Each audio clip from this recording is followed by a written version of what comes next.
தென்னைகள் தாலாட்ட தென்றல் இசை மீட்டும் அழகிய கிராமம். தெங்குபலா வாழையொடு தேமாவின் கனியும் எங்குமுயர் தேனுமுளதெங்கள் முனைக்காடு.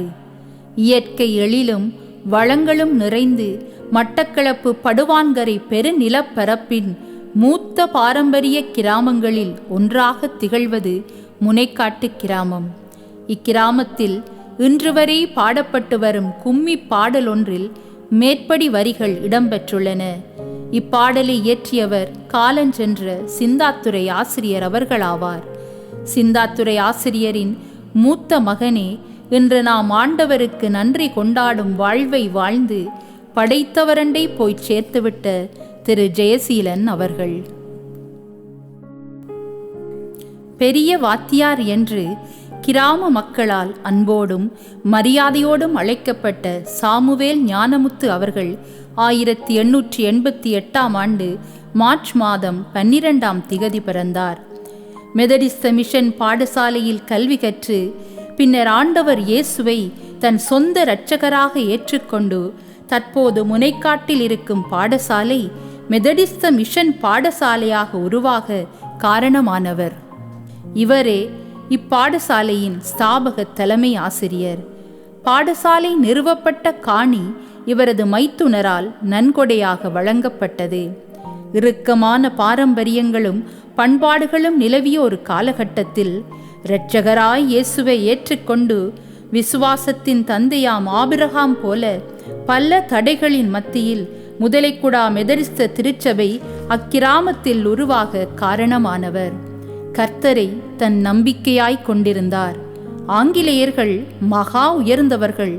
அவர்களின் 26 எழுத்து பாஷைதான் உலகை ஆளப்போகிறது, அதை தேடி கற்றுக்கொள் என தன் வயதான காலத்திலும் தளராத விசுவாசத்துடன் தம் மக்களுக்கு அறிவிப்பார். தன் பிள்ளைகளையும் பேர பிள்ளைகளையும் கிறிஸ்துவின் சாட்சிகளாய் மாற்றினார். இப்படிப்பட்ட விசுவாச பாட்டனுக்கு பேரனாக சிந்தாத்துரை நவமணி என்போரின் சிரேஷ்ட புதல்வனாக திரு ஜெயசீலன் அவர்கள் 1946 மார்ச் மாதம் 4 பிறந்தார். இவருக்கு வசந்தா எனும் மூத்த சகோதரியும் தயாசீலன், வரதசீலன், சுலோச்சனா, புனிதசீலன் என 3 இளைய சகோதரர்களும் ஒரு இளைய சகோதரியும் காணப்பட்டனர்.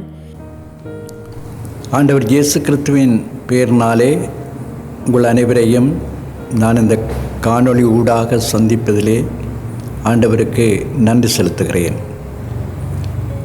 என்னுடைய மூத்த சகோதரராகிய திரு ஜெயசீலன் அவருடைய வாழ்வை குறித்து சில வார்த்தைகள் பகிர்ந்து கொள்ளும்படியாக நான் பணிக்கப்பட்டேன். ஜெயசீலன் அவர்களை பொறுத்தவரையிலே எங்களை ஒரு முன்மாதிரியான வாழ்வுக்கென்று வழிகாட்டியாக இருந்தார். இவர் வார்த்தையின் மூலமாக எங்களுக்கு எதையும் சொல்வதில்லை. அப்படி செய்ய வேண்டும், இப்படி செய்ய வேண்டும் என்று போதிப்பது கிடையாது. ஆனால் தன்னுடைய வாழ்க்கையின் மூலமாக எத்தனையோ காரியங்களை நாங்கள் பின்பற்றும்படியாக முன்மாதிரியாக வாழ்ந்து காட்டிய ஒருவர். அதிலே ஒரு உதாரணத்தை நான் இந்த இடத்திலே சொல்லி வைக்கலாம். நம்முடைய ஒன்றுவிட்ட சகோதரி ஒருவர், திருமதி மகேஷ் செல்வரட்னம் என்று சொல்லப்படுகிற அந்த சகோதரி, அவர்கள் பாடசாலை மாணவியாக இருந்த காலந்தொடக்கம் அவர் இறக்கும் வரையும் அவருக்கு சிறந்தொரு வழிகாட்டியாக இருந்தார். இதுதான் வாழ்வு, இப்படித்தான் வாழ வேண்டும் என்பதை வார்த்தையினாலே சொல்லாமல் வாழ்க்கையினாலே வாழ்ந்து காட்டியதன் பெறுபெறாக இப்பொழுது நாங்கள் அந்த குடும்பத்தை பார்க்குறோம். அந்த குடும்பம் எல்லா விதத்திலும் நிறைவும் ஆசீர்வாதமும் பெற்ற ஒரு குடும்பமாக இருக்கிறது. இவைகள் எல்லாவற்றையும் விட மகேஷ் அவருடைய பேரன் இப்பொழுது மருத்துவக் கல்லூரியிலே படிக்கும் அளவுக்கு திறமை வாய்ந்த ஒரு மகனாக அந்த இடத்திலே காணப்படுகிறதை நாங்கள் பார்க்குறோம். இது தவிர இன்னொரு சிறப்பான அம்சம், இந்த நாட்டுக்கு மிக மிக தேவையான ஒன்றை அண்ணாவுடைய வாழ்விலே காணக்கூடியதாக இருந்தது. அவர் தாதியர் பயிற்சி கல்லூரியிலே யாழ்ப்பாணத்திலே இருந்த காலந்தொடக்கம் அவருக்கு இருந்த இஸ்லாமிய நண்பர்கள், அவரோடு இணைந்து படித்த இஸ்லாமிய நண்பர்கள் இறுதி வரைக்கும் இவரோடு தொடர்பு வைத்து இவருடைய சுகம் விசாரிக்கிறவர்களாக இருந்தார்கள் என்று சொன்னால் அதைவிட ஆச்சரியமான காரியம் எதுவுமே இல்லை. ஏனென்றால் அவர்கள் நம்முடைய நாட்டின் கலாச்சாரம், அரசியல் இவைகளை பார்க்குற பொழுது எப்பொழுதெல்லாம் அரசியல்வாதிகளாக இருந்தாலும் சரி, பெரியவர்களாக இருந்தாலும் சரி, அவர்கள் இனத்தை கூறு போடுகிறதாக, இன ஒற்றுமையை கூறு போடுகிறவர்களாக இருந்து கொண்டே இருக்கிறதை நாங்கள் அறிந்திருக்கிறோம். ஆனால் எங்களுடைய அண்ணாவை பொறுத்தவரையிலே அப்படிப்பட்ட நண்பர்களை இறுதி வரைக்கும் அவர் தேடிய தேட்டமாக வைத்திருந்தார். அவர்களும் அதே வண்ணமாக ஜெயசீலன் என்றால் அவருடைய வாழ்க்கையில் ஒரு தனி மதிப்பை வைத்திருந்தார்கள். அதிலும் அவர்கள் வைத்திருந்த மதிப்பின் விளைவாக நான் அறியக்கூடியதாக இருக்கிறது என்னென்றால், ஒவ்வொரு நாளிலும் அவரை சுகம் விசாரிக்கிறவர்களாக தொலைபேசியின் ஊடாக அக்கரைப்பற்றில் இருந்தால் என்ன, பொத்துவில் இருந்தால் என்ன, காத்தான்குடியில் இருந்தால் என்ன, அங்கே இருந்து கொண்டு ஒவ்வொரு நாளும் ஜெயசீலன் எப்படி இருக்கிறாய் என்று சுகம் விசாரித்து, நீ இந்த மருந்து எடுத்தியா என்று விசாரிக்கிற அளவுக்கு உடன் சகோதரர்கள் கூட செய்ய முடியாத காரியத்தை அந்த இஸ்லாமிய சகோதரர்கள் செய்து கொண்டு வாழ்ந்து கொண்டிருக்கிறார்கள் என்று சொல்லுகிற பொழுது நான் கடவுளுக்கு உண்மையிலேயே நன்றியை தெரிவிக்கிறேன். இப்படிப்பட்ட உறவுகளும் இருக்கிறார்கள் என்று வியப்படையத்தக்க வகையிலே அந்த உறவு தொடர்ந்து கொண்டு வந்திருக்கிறதை நான் அறிந்திருக்கிறேன். அதே வேளையிலே அண்ணாவை பொறுத்தவரையிலே அநீதியை ஒரு பொழுதும் அவராலே ஏற்றுக்கொள்ள முடியாது. அவர் தாதியருடைய தொழிற்சங்கத்திலே சில தலைமை பதவிகளை அவர் வைத்த வேளையிலே தொழிற்சங்கமாக அவர்கள் அநீதிக்கு எதிராக எந்தெந்த வகையிலே குரல் கொடுக்க முடியுமோ, செயல்பட முடியுமோ அந்த அளவுக்கு செயல்பட்ட ஒருவராக காணப்பட்டார் என்பதையும் நான் இந்த இடத்திலே சொல்லி வைக்க விரும்புகிறேன். இவைகள் தவிர இவருடைய ஆன்மீக வாழ்க்கையிலே இன்னொரு சிறப்பான அம்சம் ஆச்சிரமம். மருதனாமடம் ஆச்சிரமத்திலே இவருடைய வாழ்க்கை அங்கே இணைந்திருந்ததை காணக்கூடியதாக இருந்தது. அதுவும் மருதனாமடத்தில் இருந்த துறவிகளிலே ஒருவராகிய ஐடி ஜேசு சகாயம் என்ற சின்னண்ணனுடைய மிகவும் அன்புக்கு உரிய ஒரு வாலிபனாக அவர் காணப்பட்டார். அதுவும் தாதியர் பயிற்சி கல்லூரியிலே இவர் பயிற்சி எடுத்த காலங்களிலே சின்னண்ணன் அவர்கள் யாழ்ப்பாண வைத்தியசாலையிலே அனுமதிக்கப்பட்டிருந்த பொழுது அவருடைய அருகிலிருந்து செய்ய வேண்டிய அத்தனை கடமையும் செய்ததன் பெறுபேறாக சின்னண்ணனாலே மிகவும் விரும்பப்பட்ட, ஏற்றுக்கொள்ளப்பட்ட ஒரு நபராக என்னுடைய அண்ணா காணப்பட்டார் என்று சொல்கிற பொழுது அதுவும் நான் ஆண்டவருக்கு நன்றி செலுத்த வேண்டிய ஒரு இடமாக இருக்கிறது. இப்படி அவருடைய வாழ்க்கையை பார்த்தால் ஒவ்வொரு சிறிய அம்சமாக இருந்தாலும் அது மனித உறவுகளை பேணுகிற ஒன்றாக, அதே வேளையிலே கடவுளோடு நெருங்கிய உறவிலே இருந்து சமூகத்துக்கு சாட்சி கொடுக்கின்ற ஒரு வாழ்வாக இருந்தது என்பதை சொல்லி வைப்பதிலே நான் ஆண்டவருக்கு நன்றி செலுத்துகிறேன். ஆண்டவர் தாமே உங்கள் ஒவ்வொருவரையும் வழிநடத்தி ஆசீர்வதிப்பாராக. ஆமென். தன் ஆரம்ப கல்வியை முனைக்காட்டு கிராமத்தில் ஆரம்பித்து இடைநிலை கல்விக்காக மட்டக்களப்பு மெதடிஸ்த மத்திய கல்லூரி விடுதியில் சேர்க்கப்பட்டார். அமைதியான சுபாவமும் ஆழமான அறிவும் கொண்ட இவர் கல்வியில் மிகச்சிறந்த மாணவனாக விளங்கினார். கிறிஸ்துவுக்குள் அன்பானவர்களே, அதிக விசேஷமாக இன்றைய நாளிலே இந்த சிறிய உரையை இரங்கல் உரை என்று சொல்லுகிறேன். எங்களுக்கு அன்பான கர்த்தருக்குள் நித்தியடைந்த சகோதரன் ஜெயசீலனுடைய ஞாபகார்த்த ஆராதனையிலே இதை கூறும்படியாக கேட்ட அங்கத்தவர்களுக்கு, குடும்ப அங்கத்தவர்களுக்கும் என் நன்றியை தெரிவிக்கிறேன். உண்மையிலே 1961ஆம் ஆண்டு தொடக்கம் 69ஆம் ஆண்டு வரை மட்டக்களப்பு மத்திய கல்லூரி, மெதடிஸ்த மத்திய கல்லூரியிலே நாங்கள் இருவரும் ஒரே இடத்திலிருந்து படித்தோம், போர்டிங்கில் இருந்து படித்தோம். அந்த காலங்களிலே விசேஷமாக இந்த சகோதரனை நான் அறிவேன். அவரிடத்திலே காணப்பட்ட அன்பான பண்புகள், அமைதி, அவர் ஆண்டவரிலே கொண்ட ஒரு இளம் வயதிலே நம்பிக்கை, இவைகளை நான் காணக்கூடியதாக இருந்தது. விசேஷமாக எங்களுடைய ஜெபசீவியம், எங்களுக்கு ஒரு ப்ரேயர் ரூம் இருந்தது. அந்த ரூமிலே நாங்கள் எல்லாரும் போய் ஜெபிப்பது வழக்கம். அந்தப்படி பார்க்க போகும்போது உண்மையிலே இந்த சகோதரன் ஜெபத்தை ஒரு நாளும் தவறவிட மாட்டார். ஜெப கூட்டங்களை அங்கே வந்து பங்கெடுத்து நாங்கள் கடவுளை பற்றி அறியத்தக்கதாகவும் எங்களுடைய ஆவிக்குரிய வாழ்க்கையை அந்த இடம் எங்களுக்கு உண்மையிலே ஒரு ஆசீர்வாதமாக இருந்தது. இந்த சகோதரன் கூட ஜெப நேரங்களை தவற மாட்டார். கடவுளுக்காக பணி செய்யக்கூடிய எல்லா அவருடைய காணப்பட்ட குணங்கள், அவர் மற்றவர்களை மோதிக்கொள்ளாமல் ஆண்டவரின் நாமத்தினாலே அன்பாலே சில காரியங்களை செய்யத்தக்கதான கிருபையை கொடுத்தார். அதை நான் காணக்கூடியதாக இருந்தது.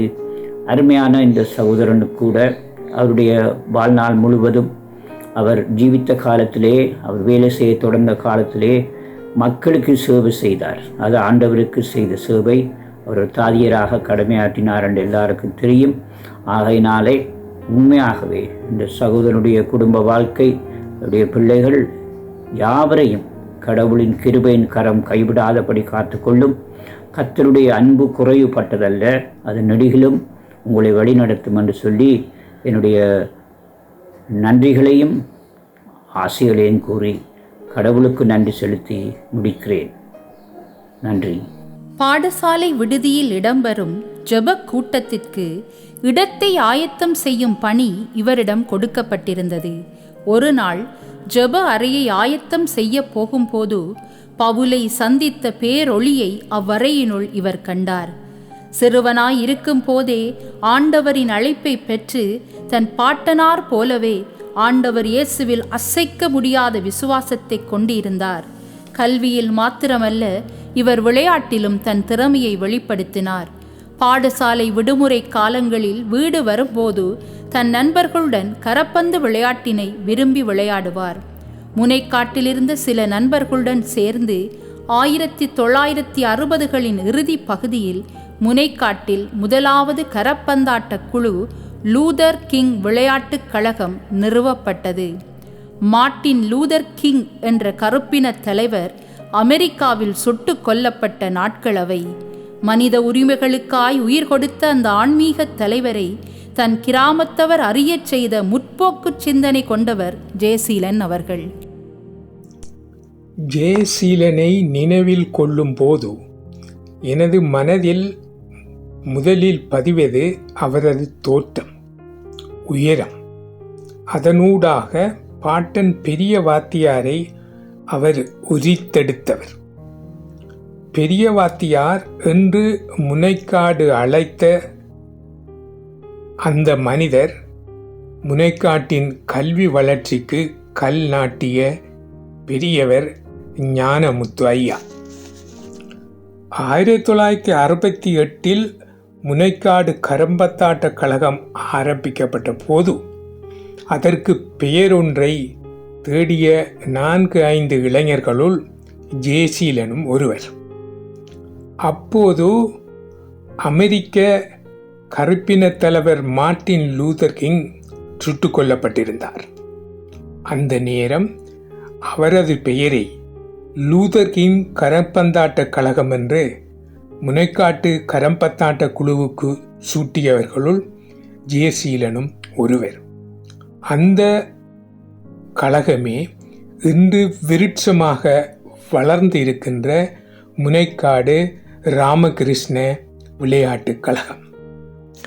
ஜெயசீலனுக்கு தாதி வேலை கிடைத்த போதும் எல்லோரும் ஊரில் மேல் நர்ஸ் என்று அழைத்தார்கள். அப்போது எங்களுக்கு தெரியாது ஆண்களும் நர்ஸ் வேலைக்கு போகலாம் என்று. நாங்கள் நினைத்தோம் மேல் நர்ஸ் என்பது பெண் தாதிகர்களுக்கெல்லாம் பொறுப்பான ஒரு மேல் அதிகாரி என்றுதான் நாங்கள் நினைத்தோம். பின்னர் தான் எங்களுக்கு அது புரிந்தது, அது ஆண் தாதிக்குரிய ஆங்கில வார்த்தை என்பது. இந்த நினைவுகளோடு ஜெயசீலனின் நித்திய அமைதியை வேண்டி அஞ்சலிப்போம். நன்றி, வணக்கம். அவை மட்டுமல்ல, கரம், பில்லியர்ட்ஸ் போன்ற விளையாட்டுகளிலும் இவர் கைதேர்ந்தவர். அந்நாட்களில் மிகச் சில திறமையான மாணவர்கள் மாத்திரமே தாதிய பயிற்சிக்கு தெரிவு செய்யப்பட்டனர். 1968 தாதிய பயிற்சிக்கு தெரிவு செய்யப்பட்டு யாழ்ப்பாண தாதிய பயிற்சி பாடசாலைக்கு சென்றார். அங்கும் மிக திறமையான மாணவனாக காணப்பட்டார். பல்லின மாணவர்கள் கல்வி கற்ற சூழ்நிலையில் எல்லோருடனும் அன்புடனும் நட்புடனும் பழகினார். ஆனால் தான் பெற்ற இரட்சிப்பை தன் சகாக்களும் பெற வேண்டும் என்ற ஆதங்கத்தில் ஆண்டவரின் அன்பை அவர்களுக்கும் எடுத்துரைக்க அவர் மறைக்கவே இல்லை. எமது ஆத்ம நண்பன் சித்தாத்துறை ஜெயசீலன் மச்சான் அவர்கள் இறைவனடி சேர்ந்த செய்தி எம்மை ஆழ்ந்த துயரத்துக்குள்ளாக்கியுள்ளது. ஆனால் அது இறுதி ஊர்வலத்தில் கலந்து கொள்ள எனக்கு வாய்ப்பு கிடைக்காததுக்காக நான் மிகுந்த மனவேதனையோடு நான் இதை பேசிக்கொண்டிருக்கிறேன். ஆண்டவன் இயேசு மீது அபார பற்றுதல் கொண்ட ஜீவன் அந்த ஆண்டவரிடம் போய் சேர்ந்து விட்டது. 1968 தாதியர் பயிற்சிக்காக நாங்கள் யாழ்ப்பாணம் சென்றதில் இருந்து தொடங்கி எமது நட்பு பெரு விருட்சமாக எமது உள்ளங்களில் வளர்ந்தது.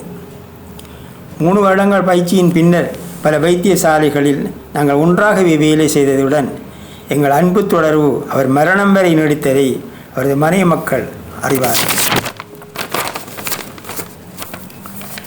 தொழில் ரீதியில் சொல்வதானால் அவர் தன்னை தொழிலை தெய்வ சேவையாக மதித்து நடந்ததை நாம் கண்டோம். நோயாளிக்கு சேவை வழங்கும் போது அதனை தன்னை சொந்த சகோதரனுக்கு வழங்குவதாக எண்ணி நடப்பதனால் தனக்கு பெரிய மன திருப்தியும் ஆறுதலும் ஏற்படுவதாக அடிக்கடி சொல்வார். நேர்மையான விஷயம் ஒன்றுக்காக தன்னை தொழிலேயே துச்சமாக மதித்த அவரை துணிச்சலை நாம் எமது பயிற்சி காலத்தில் கண்டு வியந்திருக்கிறோம்.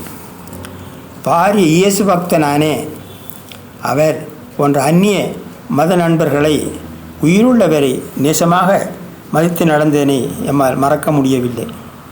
நாங்கள் யாழ்ப்பாணத்தில் இருந்த காலத்தில் கிறிஸ்தவ சமூக செயற்பாட்டர்களாக இருந்த பெரியண்ணன், சின்னண்ணன் என்பவர்களிடம் சமய அறிவுரைகள் பெற போகும்போதெல்லாம் எம்மையும் கூட்டிக் கொண்டு போவார். மாற்று மதத்துடனான அவரது நேசம் அவ்வாறு இருந்தது. தனது சொந்த வாழ்வில் தான் தனியாக முடிவெடுக்கும் போதெல்லாம் தான் தனியானவன் அல்ல, எனது ஆண்டவரும் என்னோடு கூடவே இருக்கிறார் என அவர் எம்மிடம் அடிக்கடி சொல்வார். அந்த அளவு அவரது வாழ்க்கை இறை நெருக்கமாக இருந்ததை நாம் அவரிடம் கண்டோம்.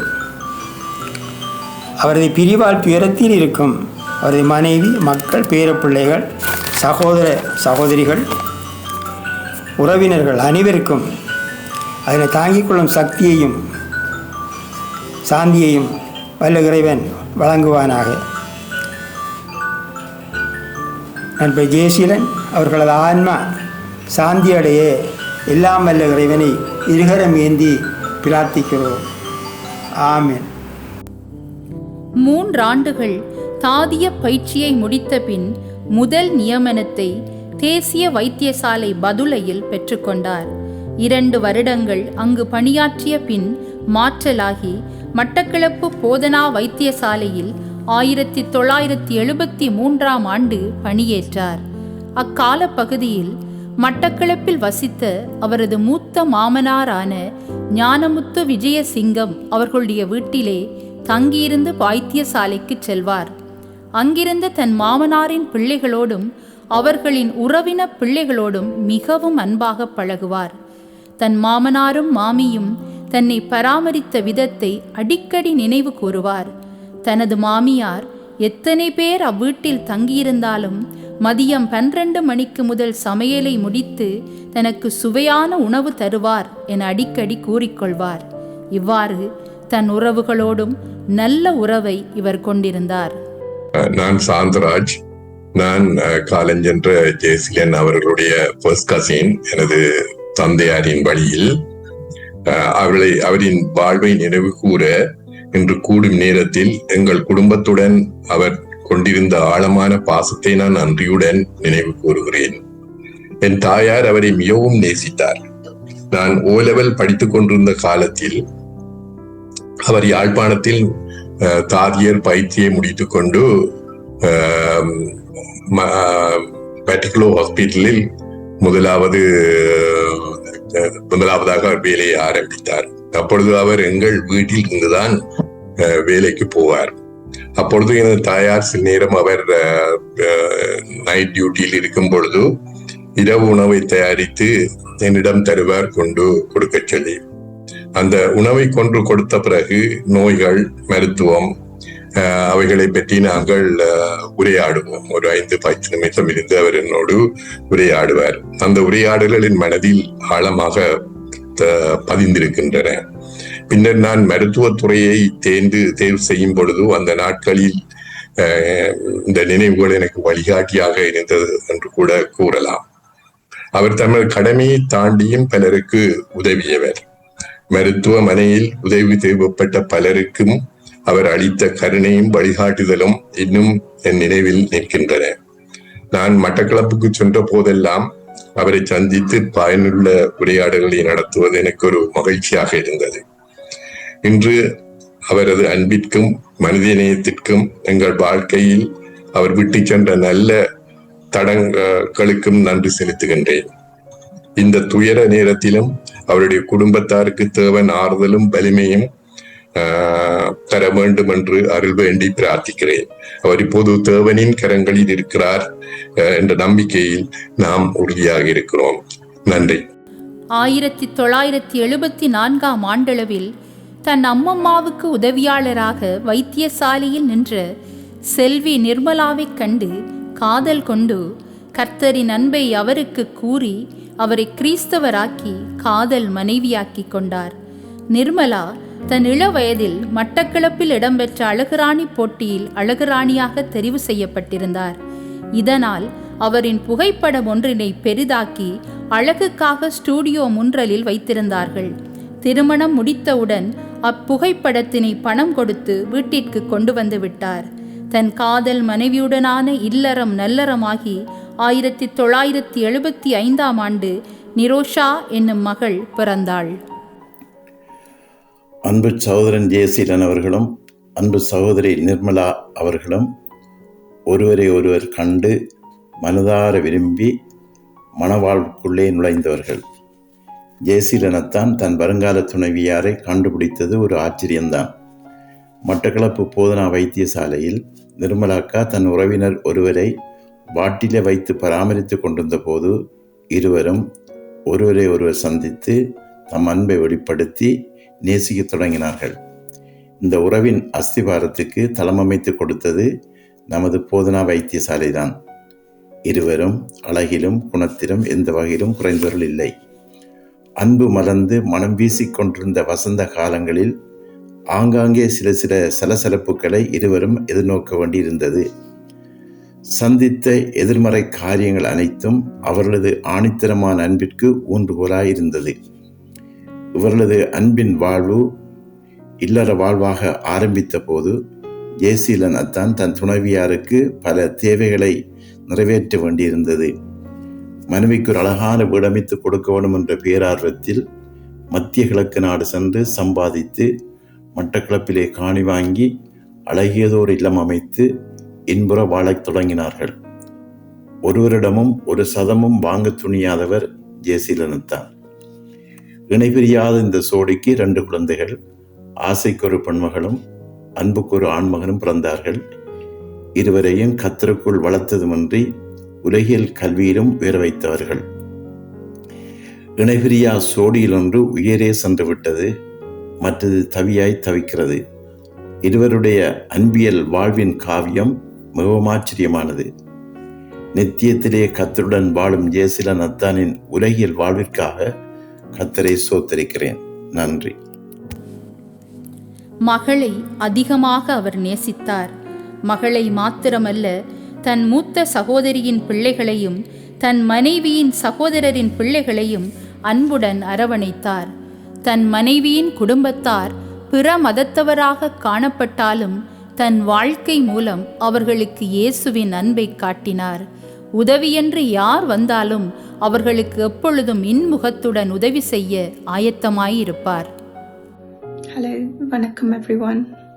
I'm speaking today with a heart that's both heavy and grateful as we remember and celebrate the life of mighty uncle Periyappa Niroshaka Chirappa. That's how I've always called him. He was truly a good Christian man, a man of faith, kindness and quiet strength. Some of my most precious childhood memories are with him and my Niroshakaji. I remember going to church together every Sunday, sitting side by side, learning about love, faith and prayer through his example. He didn't just talk about God, he lived his faith every single day. He loved Abraham Lincoln, he loved go shopping, he loved to look after people. He is a very good carer. I also remember the simple beautiful moments like watering the mango tree in front of their house together. Those may seem like small things, but they were filled with laughter and joy, especially when we were running around the house, splashing water at each other. He taught me how to play carom board. He had such a joyful spirit. He made ordinary days feel special just by being there for anyone, for everyone. He taught us love through his action, patience through his guidance, and faith through his life. Those lessons will stay with me forever. Today, while we grieve his absence, we also celebrate the beautiful life he lived. How he cared for Nirmala Aunty, how he loved Niroshaka and Jashant, how he mentored Jashant.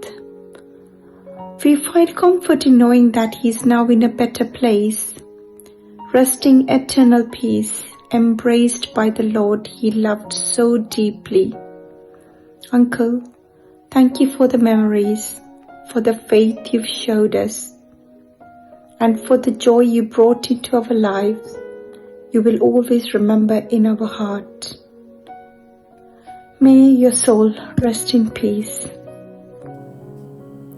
மத்திய கிழக்கு நாட்டிலே Aramco என்னும் இடத்தில் காணப்பட்ட அமெரிக்க வைத்தியசாலை ஒன்றிற்கு தாதியர் ஆட்சேர்ப்பு இடம்பெற்றது. ஆங்கில மொழியில் திறமை பெற்றிருந்த காரணத்தினால் இவர் அமெரிக்க வைத்தியசாலையின் தாதியாக 1981 காலப்பகுதியில் இணைந்து கொண்டார். இலங்கையிலிருந்து சில சிங்களவர்களும் மிகச் சில தமிழர்களுமே திறமை நிமித்தம் இங்கு தெரிவு செய்யப்பட்டனர். அங்கு அவர் பணியாற்றிய காலப்பகுதியில் மிக திறமையாக சேவை செய்த காரணத்தினால் மேலதிகாரிகளின் கனத்திற்கு பாத்திரமானார். அநேக சிங்கள நண்பர்களை கொண்டிருந்தார். குடும்பத்தின் மீது கொண்ட அதீத அன்பினால் 1.5 வருடங்களில் இலங்கையை வந்தடைந்தார். I am nursing officer D. Gunapala who work in Aramco. I met Mr. Jayasilan when he joined in Aramco about 42 years back. He was very calm and quite simple person with a genuine smile. He was working in pediatric ward where he had to deal with kids, and I believe they never forget his kindness and grace he showed in his work. He looked after them as his own kids. His dedication to service was appreciated by his supervisors. His stay in Aramco was short. I think it was less than 2 years. When we were together off duty, he always used to say, "I want to go home and I want to go home." His attachment to family was highly remarkable, as he wished he left Aramco within the short period. Proving the impermanence of life, today he has gone from our sight, but never from our heart. Mr. Jayasilan, rest in peace. 1985 இவர்களுக்கு ஜெஷாந்த் என்னும் மகன் பிறந்தார். ஆனந்தம் விளையாடும் வீடாகவும் 4 அன்பர்கள் ஒன்றான கூடாகவும் அவர்கள் வாழ்க்கை இனிதே நகர்ந்தது. மட்டக்களப்பு கிராமங்களில் நிலவிய பயங்கரமான சூழ்நிலை காரணமாக தன் இளைய சகோதரர்களான வரதசீலன், பின்னாளில் புனிதசீலன் ஆகியோரை தன் பிள்ளைகள் போல தன்னோடு வைத்து பராமரித்தார். தன் சகோதரர் மீது அலாதியான பிரியம் இவருக்குண்டு. அது மாத்திரமல்ல, தன் இளைய சகோதரியின் கணவர் திரு ரொபின்சன் ஏலாள சிங்கத்துடன் வயது வேறுபாடின்றி ஒரு நண்பனைப் போல் பழகுவார். அவரை அதிகமாய் நேசித்தார். மீண்டும் இவர் மட்டக்களப்பு போதனா வைத்தியசாலையில் இணைந்து தன் தாதிய பணியை தொடர்ந்தார். அமைதியான சுபாவம் கொண்டவராக காணப்பட்டாலும் அநீதிகளைக் கண்டால் யோவான் ஸ்நானகனைப் போல கொதித்தெழுவார். மட்டக்களப்பு போதனா வைத்தியசாலையில் தாதிய சங்க தலைவராக இவர் செயற்பட்ட காலப்பகுதியில் இடம்பெற்ற அநீதிக்கு எதிராக குரல் கொடுத்து நீதியை நிலைநாட்டினார். அமரர் சிந்தாத்துரை ஜெயசீலன் தாதிய உத்தியோகத்தர். இவருடனான சில நினைவலைகள். நிமிர்ந்த நடை, நேர்கொண்ட பார்வை, கனிவான புன்முறுவல் இவைகள் நோயாளிகளை கவர்ந்தன. தங்கள் மன உளைச்சல்களை தயக்கமின்றி கூறத் தூண்டின. பொறுமையாக கேட்டு உடனடியாக அதற்கான பரிகாரத்தை செய்து மற்றைய தாதிய உத்தியோகத்தர்களின் கவனத்திற்கு கொண்டு செல்வதுடன் சக ஊழியர்களின் ஒத்துழைப்புடன் நோயாளிகளின் குறை தீர்க்கப்படும். வைத்திய நிபுணரின் பாராட்டும் கிடைக்கும். தாதிய மேற்பார்வையாளரால் சில தாதிகள் ஒருதலை பட்சமாக நடத்தப்பட்ட போது அவர்களுக்கு சமநீதி மறுக்கப்பட்ட வேளையில் அவருக்கு எதிராக தொழிற்சங்க நடவடிக்கை எடுத்தோம். இறுதியில் வேலை பகிஷ்கரிப்பிலும் ஈடுபட்டோம். அதற்கான பலனும் கிடைத்தது. இவை அனைத்தும் இவரது தலைமையின் கீழ் நடந்தது. அத்தனை தாதியரும் ஒரு குடைக்குள் நின்றோம். இத்தனைக்கும் மேலாக இவர் இறை இயேசுவின் பேரன்பை பெற்றவர். இன்று இறைமகனின் திருவடிகளில் சங்கமமாகிவிட்டார். நன்றி, நண்பன் அரங்கநாதன். அதேபோல் தன் இரு பிள்ளைகளையும் நேர்மையோடும் கர்த்தருக்கு பயப்படுகிற பயத்தோடும் சாட்சியாக வாழும்படி அறிவுறுத்தி வளர்த்தெடுத்தார். ஆங்கில கல்வியின் அவசியத்தை அடிக்கடி பிள்ளைகள் பேரப்பிள்ளைகளுக்கு எடுத்துரைப்பார். பேரப்பிள்ளைகளுக்கும் பேரப்பிள்ளை போல அவர் வளர்த்த அபிஷேக்கிற்கும் கிராமத்தின் வரலாற்றினையும் விவிலிய கதைகளையும் கிறிஸ்தவ பாடல்கள் உருவான வரலாறுகளையும் ஆபிரகாம் லிங்கன் மற்றும் கிறிஸ்தவ தலைவர்களின் வரலாறுகளையும் சுவைபட எடுத்துரைப்பார். இவர் ஒரு சிறந்த எழுத்தாளர். சிறப்பான பல கட்டுரைகள் எழுதி அவை பரிசு பெற்ற கதைகள் பலவுண்டு. It's a great honor for me to share about my uncle. And the reason why I'm speaking in English, because he is the man who wanted me to speak in English in my childhood. Because I not came from the English speaking background, but he always said to me, you must speak in English, you have to speak in English. And also I saw him, I admired him. He is the man of faith and he is the man of love. And he is the man of compassion. And he always read his Bible, even he lose his vision. He used his magnifying glasses to read the Bible. And I can still remember he carried me in his super cup motorbike. Surely I can say this. I will meet him in heaven with our Lord and Savior Jesus Christ. Thank you. தன் வயதான காலம் வரை தனது தாயாரை தினமும் சென்று பார்ப்பார். தன் சகோதரர்களின் பிள்ளைகளின் பிறந்த நாளையெல்லாம் நினைவில் வைத்து அவர்களுடன் உரையாடுவார். அவர்களுக்காக எப்பொழுதும் ஜெபிப்பார். இந்த சந்தர்ப்பத்திலே பெரியப்பாவை பற்றி பேசுவதற்கு எனக்கு கிடைத்த இந்த மேலான சந்தர்ப்பத்துக்காக ஆண்டவருக்கு நான் நன்றி சொல்கிறேன். பெரியப்பாவை எங்களுக்கு தந்த இறைவனுக்கு முதற்கண் நன்றி. அவருடைய சகோதரரின் பிள்ளைகள் என்பதில் நாங்கள் மிக பெருமை அடைகிறோம். அவரிடம் நாம் பெற்று அனுபவித்த அன்பிற்கு எல்லையே இல்லை. எங்கள் எல்லா குடும்பங்களுக்கும் அவர் ஒரு வழிகாட்டி, தலைவர், உதவும் கரம் என பல்வேறு பாத்திரங்களில் நாம் அவரை கண்டிருக்கிறோம். எங்கள் ஒவ்வொருவரையும் தமது சொந்த பிள்ளைகளாகவே அவர் கருதினார். குறிப்பாக என்னை பிறப்பிலிருந்தே ஆதரித்து அன்பு செலுத்தினார். நான் பிறந்தபோது அவர் வைத்தியசாலையில் பணிபுரிந்ததால் எங்களுக்கு கிடைத்த உதவிகள் ஏராளம் என்று எனது பெற்றோர் சொல்ல கேட்டிருக்கிறேன். வைத்தியசாலையிலிருந்து வீடு வரும்போது தேவையான சகல வசதிகளையும் செய்து வைத்திருந்தார் என்று சொல்வார்கள். அத்தோடு அவரது வீட்டிற்கு பக்கத்திலேயே நாங்கள் இருந்ததால் அவர் ஒவ்வொரு நாளும் வந்து பார்க்க தவறுவதில்லையாம். வளரும் போதும் அதன் பின்னரும் பெரியப்பா எங்கள் மீது காட்டிய அன்பும் அக்கறையும் எங்களால் ஒருபோதும் மறக்க முடியாதவை. கல்வி, தொழில் என்று ஒவ்வொரு கட்டத்திலும் எங்களை அன்புடன் விசாரித்து எங்களுக்காக ஜெபிக்கிற ஒருவராக அவர் இருந்திருக்கிறார்.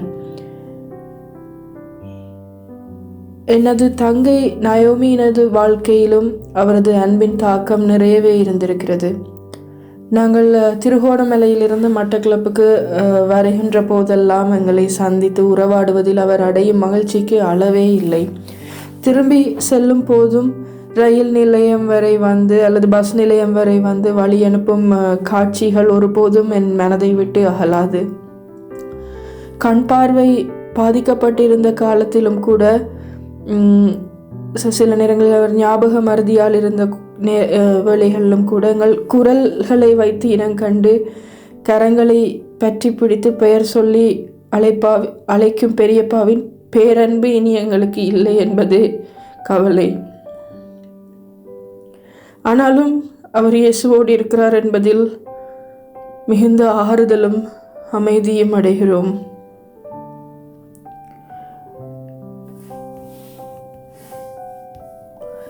இறுதியாக நான் அவரை கண்டபோது, அதாவது நான் வெளிநாடு செல்ல இருக்கும் செய்தியை சொல்லி அவரோடு சேர்ந்து ஜெபித்து விட்டு திரும்பும் போது ஜன்னல் வழியாக ஒரு தடவை திரும்பி பார்த்தேன். அவரது கண்களில் இருந்து வழிந்த கண்ணீர் 1000 கதைகள் சொன்னது. எனது கணவர் நிருஷனையும் எனது குழந்தை அனாயாவையும் அவர் கண்களால் கண்டதில்லை. ஆனால் குரலால் இனம் கண்டு தொட்டு தடவி அவர் விடை தந்து அனுப்பும் அந்த சந்தர்ப்பங்கள் எங்களுக்கு கிடைக்கப் போவதில்லை. ஆனாலும் அவர் ஆண்டவரோடு இருக்கிறார். அந்த ஒரு நாள் நாங்கள் அவரை முகமுகமாக சந்திப்போம் என்று அந்த விசுவாசத்தோடு இவ்வளவு அன்பான பெரியப்பாவை எங்களுக்கு தந்ததற்காக மீண்டும் ஒரு தடவை நான் ஆண்டவருக்கு நன்றி சொல்கிறேன். கண் பார்வை மங்கலாக தொடங்கிய காலத்திலே வேதத்தை பூத கண்ணாடி கொண்டு வாசிப்பார். இரவும் பகலும் வேதத்தை தியானிப்பார். வேத குறிப்புகள் எடுப்பார். 2019ஆம் ஆண்டு பிப்ரவரி மாதம் அவருடைய பார்வை முற்றிலுமாக மறைந்து போனது. ஆனாலும் அவர் ஆண்டவர் மேல் வைத்த நம்பிக்கை அசைக்கப்படவில்லை. 2019ஆம் ஆண்டு கண் சத்திர சிகிச்சைக்கு கொழும்பு சென்றபோது ஆரம்ப நிலையில் புற்றுநோய் கண்டுபிடிக்கப்பட்டது. இதனால் கண் சத்திர சிகிச்சை செய்ய முடியாமல் போனது. ஆனாலும் யோபுவைப் போல ஆண்டவரை ஒருபோதும் தூஷியாது கர்த்தர் எனக்கு நன்மை செய்தார் எனும் நம்பிக்கையுடன் வாழ்ந்தார். அவர் தாதியாக வைத்தியசாலையில் 16ஆம் விடுதியில் பல காலங்கள் பணியாற்றினார். அக்கால பகுதியில் மதிய வேளையில் நோயாளிகள் அதிக வெப்பத்தினால் அசௌகரியத்திற்குள்ளானார்கள். இதை கண்ட இவர் நிழல் தரும் வாகை மரக் கன்றொன்றை அங்கு நட்டார். அது இன்றும் அநேகருக்கு நிழல் கொடுக்கும் விருட்சமாக அங்கு காணப்படுகிறது. அவர் நட்ட இவ்விருட்சம் போல அவர் பலருக்கு பலன் கொடுத்த ஒரு வாழ்வை வாழ்ந்து காட்டினார். ஏறத்தாழ 6 வருடங்களாக கண் பார்வையற்றவராக உடல் பலவீனமுற்றவராக காணப்பட்டாலும் அவரின் அசைக்க முடியாத விசுவாசம் ஆச்சரியமானது. 2025ஆம் ஆண்டு மார்கழி மாதம் 3ஆம் தேதி காலையிலே தன் ஆத்துமாவை நேசரின் கையில் ஒப்புவித்து கிறிஸ்துவுக்காய் நல்லதொரு போராட்டத்தை போராடி முடித்தார். மற்றவருக்கு நன்மை செய்தவராக, மற்றவரை நேசித்தவராக மாத்திரமல்ல, நித்திய வாழ்வை குறித்த ஒரு தெளிவான தரிசனத்தோடு இயேசுவின் சாட்சியாய் வாழ்ந்து இன்று பரலோகத்தில் சொந்த கண்களால் தேவனை தரிசித்து அவர் சமூகத்தில் மகிழ்ந்து கொண்டிருக்கிறார்.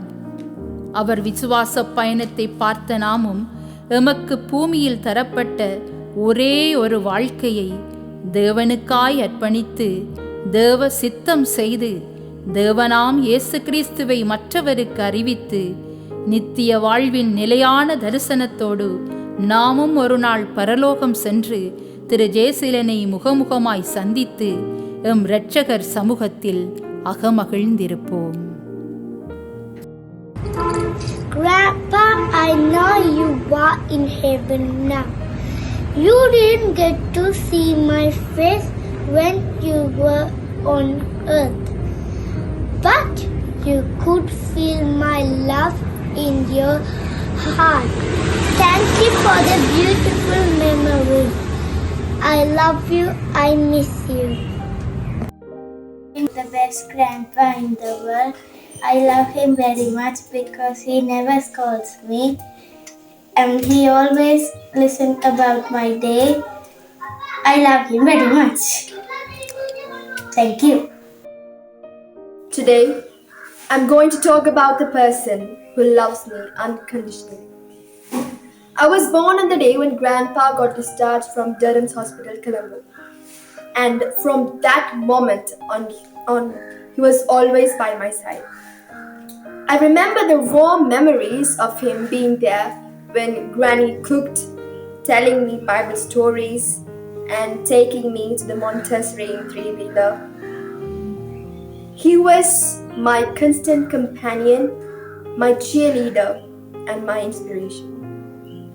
He'd sing hymns along with me as I played piano, and his encouragement gave me the confidence to keep going.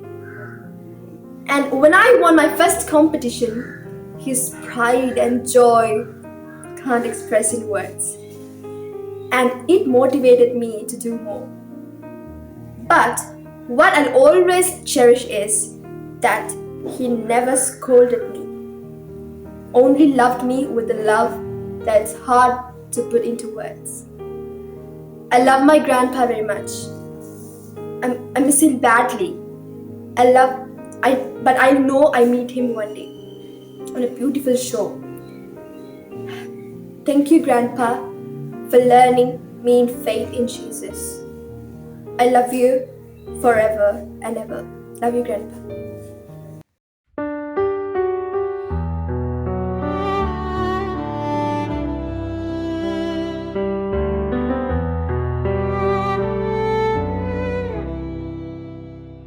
He walked with love through every day, and now he's gone. We kneel and pray. He gave with hands both strong and kind. He shared his heart. He gave his time. He listened more than he would speak, and lifted those whose faith was weak. A quiet soul, a steady friend, a man of God until the end. He fought the good fight, he finished the race. He lived each day in mercy and grace. Now he rests where no tears fall, in the arms of the Lord of all. He showed us how to serve and give.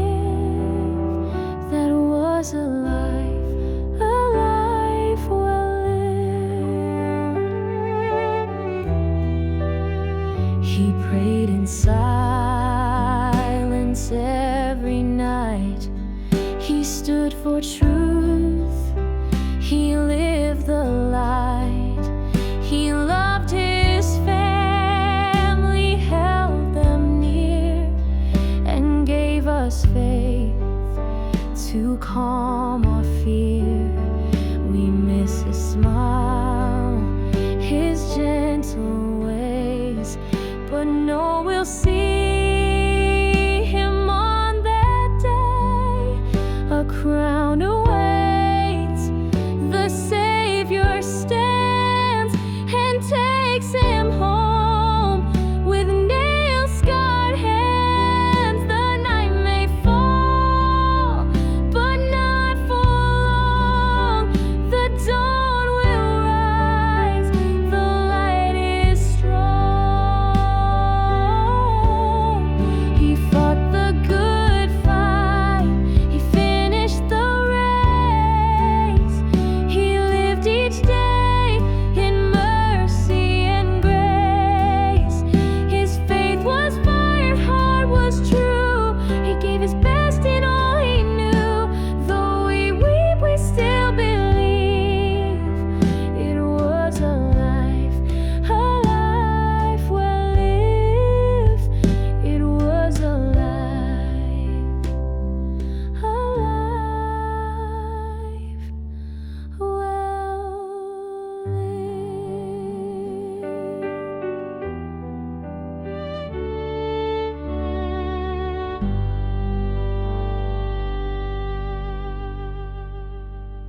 நீங்க நல்ல வேதக்காரனா தானே இருந்திருக்கீங்க. திருப்தியா இருந்திருக்கீங்கடா. என்ன சொல்றீங்க? என்ன திருப்தியா இருந்திருக்கீங்கடா? திருப்தியான எல்லாரையும் கொடுக்குறது இல்லை. ஏழைக்கு உதவுறது, ஏழைகளுக்கு உதவுறதுக்கு எல்லாம் கொஞ்சம் நல்லா உதவி செய்யணும். யார் யார் ஏழைகளுக்கு உதவி செய்வீங்க? யாரும் தெரியாதார்கள்.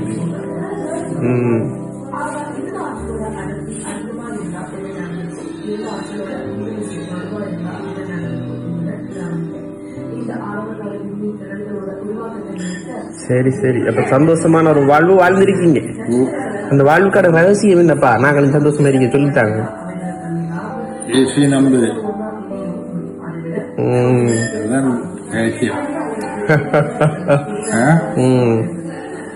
அதாவது நீங்க தான் எனக்கு பெஸ்ட் கிஃப்ட் தந்திருக்கிறீங்க இயேசுவை பற்றி சொல்லி.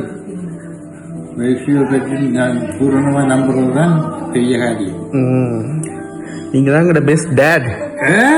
பெஸ்ட் டேட் எனக்கு இயேசுவை பற்றி சொல்லி தந்ததுக்கு தேங்க்யூ. கடவுள் அதை எனக்கு சரியா அறிமுகப்படுத்தினதுக்கு தேங்க்யூ.